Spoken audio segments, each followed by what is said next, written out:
Hi friends, നമുക്കിത് വായിച്ചു നോക്കാം. വിശുദ്ധ ജീവിതം നയിക്കുക. നിൻ്റെ മനസാക്ഷി ശുദ്ധമാണെങ്കിൽ ദൈവം നിന്നെ സംരക്ഷിച്ചുകൊള്ളും. നിൻ്റെ ആത്മീയ വളർച്ച അളക്കാനുള്ള മാർഗം നിനക്ക് എത്രമാത്രം നിന്ദാപമാനങ്ങൾ സഹിക്കാൻ കഴിയുന്നു എന്നതാണ്. നമുക്ക് നോക്കിയാലോ. നിനക്ക് ഒരു നല്ല മനസാക്ഷി ഉണ്ടെങ്കിൽ കർത്താവ് നിന്നെ കാത്തുകൊള്ളും. കർത്താവ് നിൻ്റെ കൂടെയുണ്ട് എന്ന് ഉറപ്പാക്കുകയാണ് നീ ശ്രദ്ധിക്കേണ്ട കാര്യം. അതിനുള്ള മാർഗം വിശുദ്ധ ജീവിതം നയിക്കുകയാണ്. കർത്താവ് നിൻ്റെ കൂടെയുണ്ടെങ്കിൽ തീർച്ചയായും പ്രലോഭനങ്ങളെ നേരിടാൻ നിനക്ക് കഴിയും.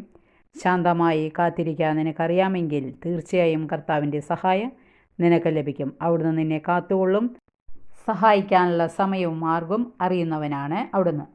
മറ്റുള്ളവർ നിന്നെ ശാസിക്കുന്നുണ്ടാകാം. എളിമയോടെ അതും നിനക്ക് ഉപകാരപ്രദമാണെന്ന് ചിന്തിക്കുക. എളിമയുള്ളവരിലേക്ക് കർത്താവ് തൻ്റെ വിശിഷ്ട വരങ്ങൾ ചൊരിയുന്നു. നമുക്ക് പ്രാർത്ഥിക്കാം. ഏഷണിയും പരിഹാസവും ഉണ്ടാകുമ്പോൾ നന്ദിയോടെ സ്വീകരിക്കാനുള്ള കൃപ തരണമേ എന്ന്. ഓക്കെ.